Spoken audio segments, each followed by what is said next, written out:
Good afternoon. Welcome to this January 2021 Sound Festival event. Thank you so much for tuning in. My name is Ellen.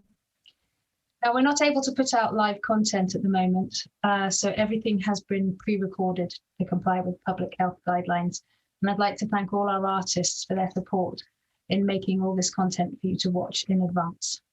You can watch all this content for free, but we do have indicative ticket prices which start at £5 for a single event. You'll be able to pay by hitting the link at the bottom of the event page if you're on our website or on this YouTube page. Like the rest of the arts sector, we're struggling with a lack of ticket income, so we'd really appreciate it if you were able to contribute. And please do interact with us. We're so missing audiences, and we love getting your comments and thoughts throughout the performance. You can also join us at 9:30 p.m. tonight for Social Sounds to informally catch up and have a chat about all the concerts today. So see the link to register on our website for this. Now, this performance features a specially commissioned video by Claire Orme, who's created a virtual stage for the Galvanize Ensemble to perform Duncan MacLeod's The Metalization of a Dream, an open form sound work inspired by the Scottish sculptor and artist Eduardo Paolozzi. Now, I'll be talking to Duncan, Kate, and Claire afterwards to discuss some aspects of the work. So do post those questions and we'll incorporate those into the conversation. Program notes are available on this YouTube page to download and also on our website. And please note that there's flashing imagery in this film and that the first minute is roughly quite dark. So here is The Metalization of a Dream by Claire Orme, score by Duncan MacLeod and performed by Galvanize Ensemble.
you like it if I told you?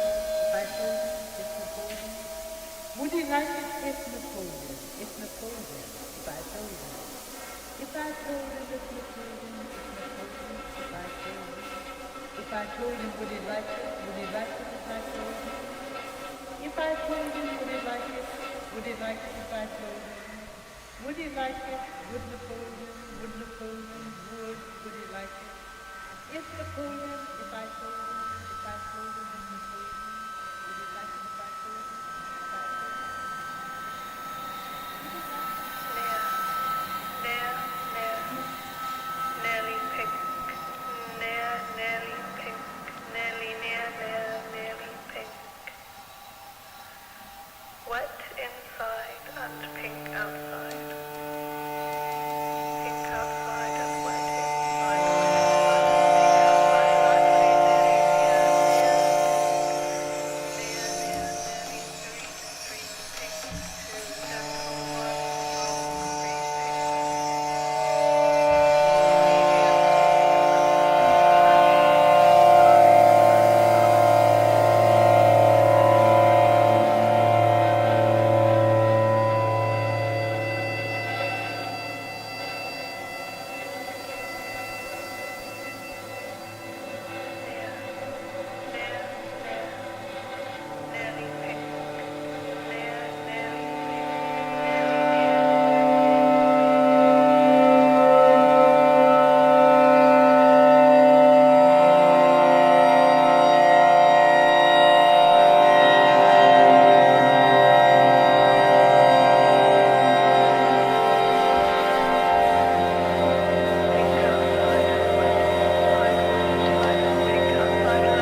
Wow, fantastic. What a brilliant film. I'm totally not ready for that to finish yet. I was quite enjoying the little place where I just was, totally immersive and wonderful. Congratulations, guys. So thank you so much, Claire, Duncan, and Kate, for joining us today. It's really brilliant to have you here.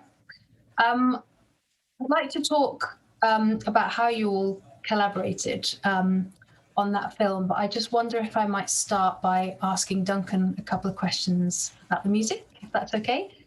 The Metalization of a Dream, tell us, where does that title come from?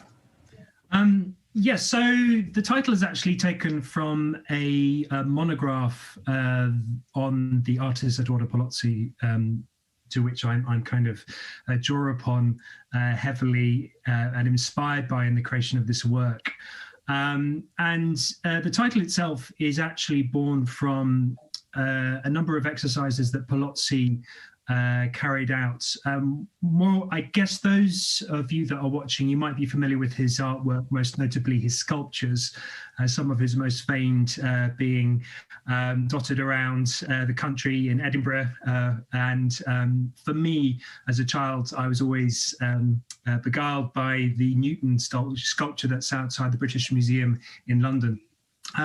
However, a lot of Paolozzi's, dare I say, lesser known work is actually working with collage. Ultimately, he obviously worked in collage in terms of the visual, but did do some work with cut-up technique with words.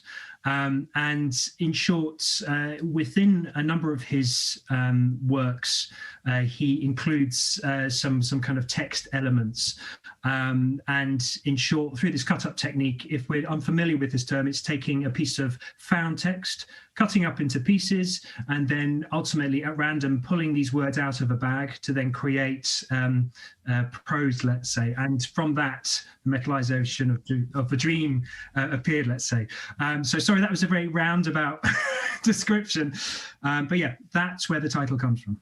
Oh, a fascinating title. And I can already see now the cutting up and the collaging and how that's already influenced the work. Can we just perhaps just talk a little bit to our audience about the structure of the piece? Now, I know it's something that's called an open score, and quite a lot of, well, yeah, why don't you tell us about how you structured it score-wise, because it's almost different sometimes every time it's played.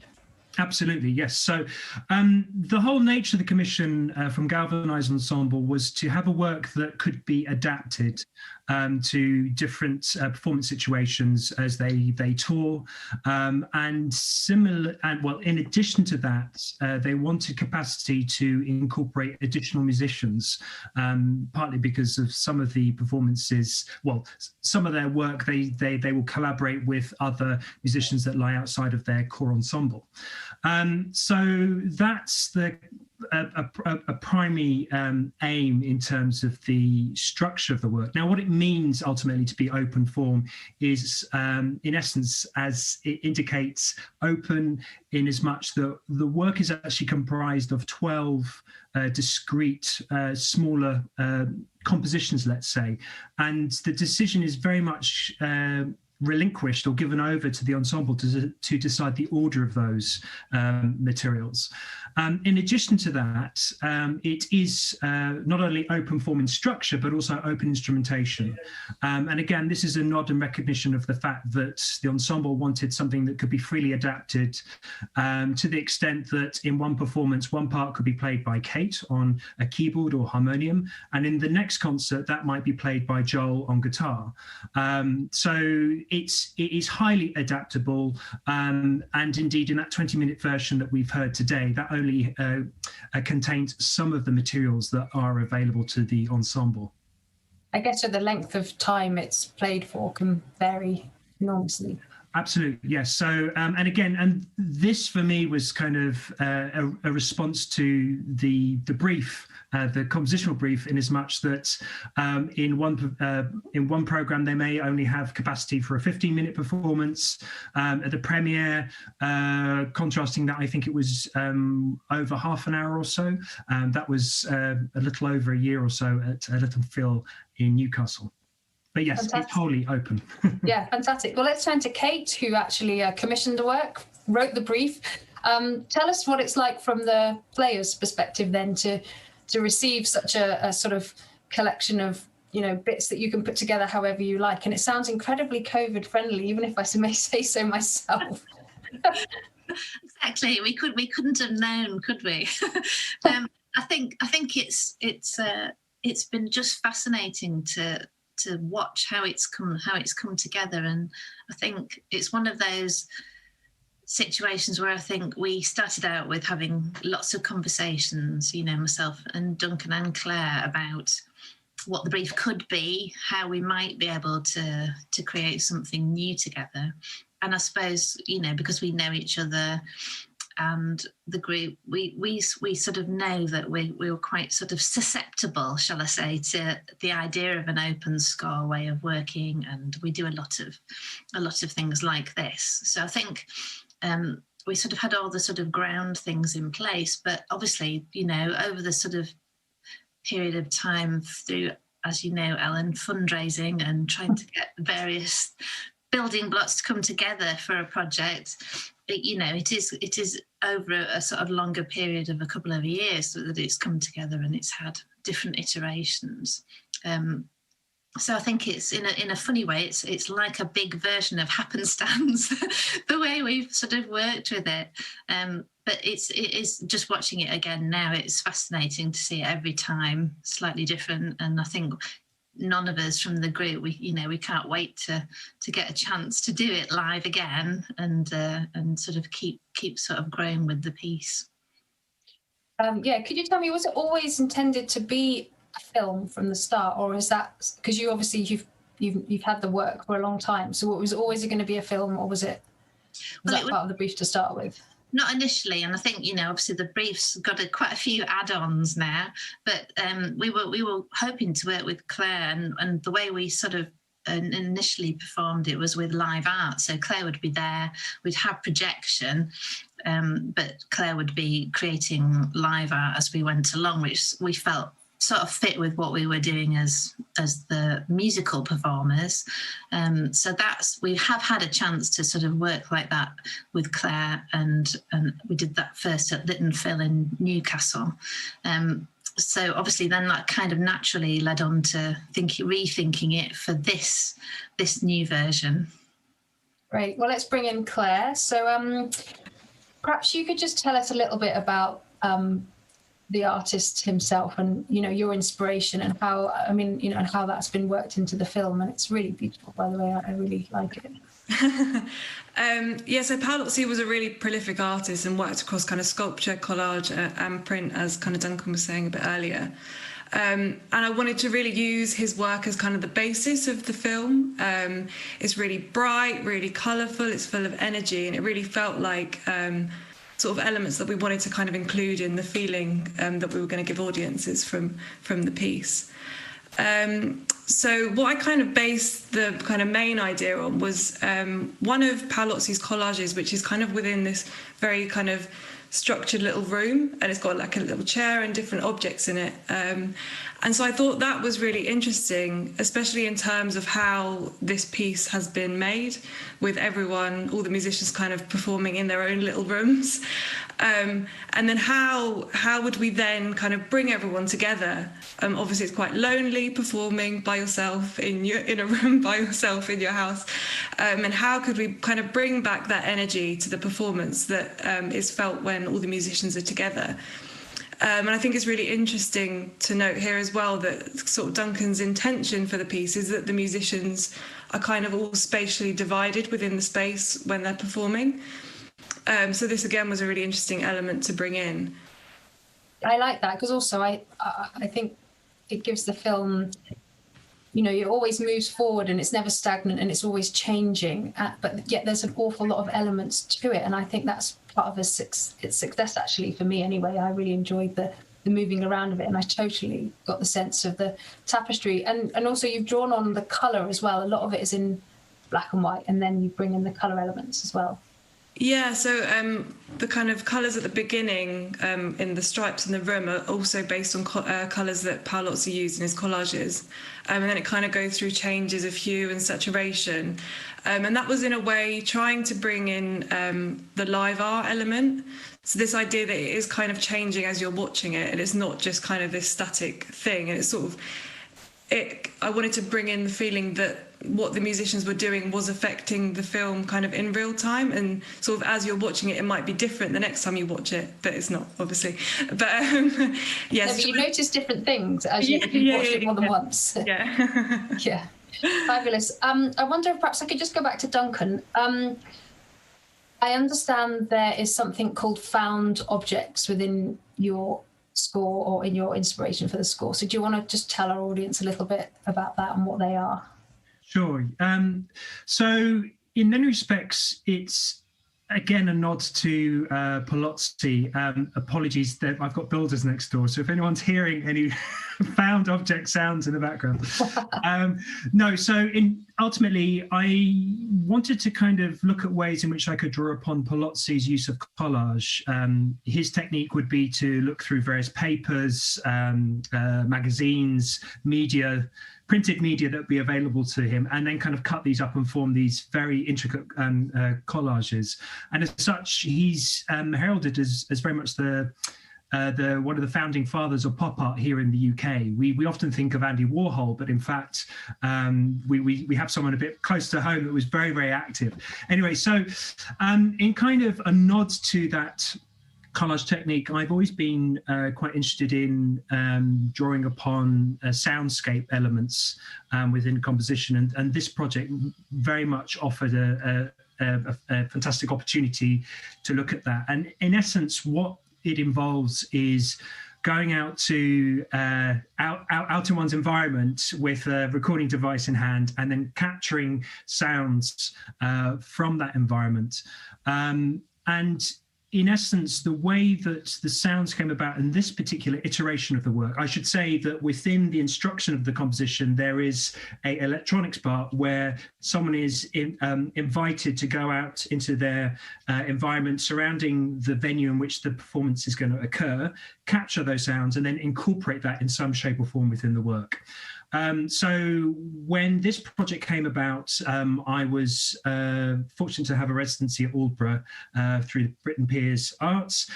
So I had a couple of days on the beach, hence we hear the sound of the surf. In addition to that, in lockdown, I was quite keen to look at, dare I say, audible human expressions and through sound. And one of the most spectacular, one of my favorite times of the year is actually fireworks, the 5th of November. So there's a section within the piece where we hear these sounds placed. And for me, it was a kind of a continuation of this spatiality, in a sense that I'm wanting to draw upon sounds that would draw the listener to particular locations that aren't obviously present or cannot be seen, let's say, within the premise of the work. So just as we were talking about earlier about when performed live, the performers are actually distributed about the space. I'm utilizing these found sound elements to kind of bring in external spatialities into the performance venue as well. So yeah, that's pretty much what that's about. Well, that's really interesting. Quite often, electronics parts will be the same every time. So that's a really fascinating element for the piece to me. Kate, when you have done this piece live, who's gone out with the sound recording machine and done that? I think in the group, it's one of those things we've all sort of tried little elements of it, but I suppose Phil Maguire's been our go-to guy, and also Duncan's performed this with us. So mm-hmm. It's a kind of I think one of the exciting things about it so far, I think, is having also additional sort of performers come into the group and bring their interpretations and ideas to it as well. So we have worked with different players. And that's been really exciting as well. Excellent. I was just going to say, you talked about when you do perform this in person, you're sort of spaced out and in different spaces in a venue, which strikes me as being really COVID friendly before COVID came along. What are your plans? Do you think this is a kind of format that will stick with music when we come out of the pandemic? Like, will we be too scared to sit, within 2 meters on a stage together? And this is, probably a good piece to start with, perhaps, when we are able to be together again. It's so difficult to know, isn't it? I think, but I mean, I think it's a fascinating piece to think about how it might sit in, all your on your sort of fantasy venue list, thinking about all the different ways it might be performed. I think there's lots of opportunities we could think about. I mean, I'm also the next challenge, I suppose, is thinking about, obviously we've got these films in different formats, but thinking about how we might produce it as an album or as a collection of versions, or what we might do next. Brilliant, thank you. So we've had a couple of comments on the tube. Pete Stollery, very immersive piece, wonderful placing of the boxes, which he really likes, so well done. Question from Gemma McGregor: are you influenced by Alfred Schnittke? I don't know who that's to. Anyone? Yeah, I can answer that a little bit. I am familiar with Schnittke's work. In many respects, if we're talking influences, I would say I'm drawing more upon the work of John Cage. In fact, dare I say, the root idea behind this piece actually was born from back when I was in my 20s. I was involved in a performance of John Cage's work, Music Circus, and which is very open. It's like any number of performers can come into any space and play any piece of their choosing and play it simultaneously. So I haven't been quite that free in my approach, but I think in terms of musical influences, Cage, and also another very fine example of this notion of juxtaposed elements is Charles Ives' The Unanswered Question, where you have kind of almost 3 separate ensembles set on the stage, each playing their own materials. But no, I can see where they're perhaps coming out in terms of Schnittke's use of juxtaposition of materials as well. So great. Well, thank you very much. Well, I think we'll start to draw this conversation to a close. So thank you so much to all 3 of you for joining us today and for sharing your wonderful work with us. We have more Sound Festival performances coming up later today. The next concert is at 5 o'clock. And it is a performance of a piece by Amble Scouse, and there are specific instructions on how to access this performance on our website and on the YouTube channel. I don't think it's going to be performed live on YouTube, so please do check that out in advance, and we look forward to seeing you then. Thank you very much for joining us. Bye-bye.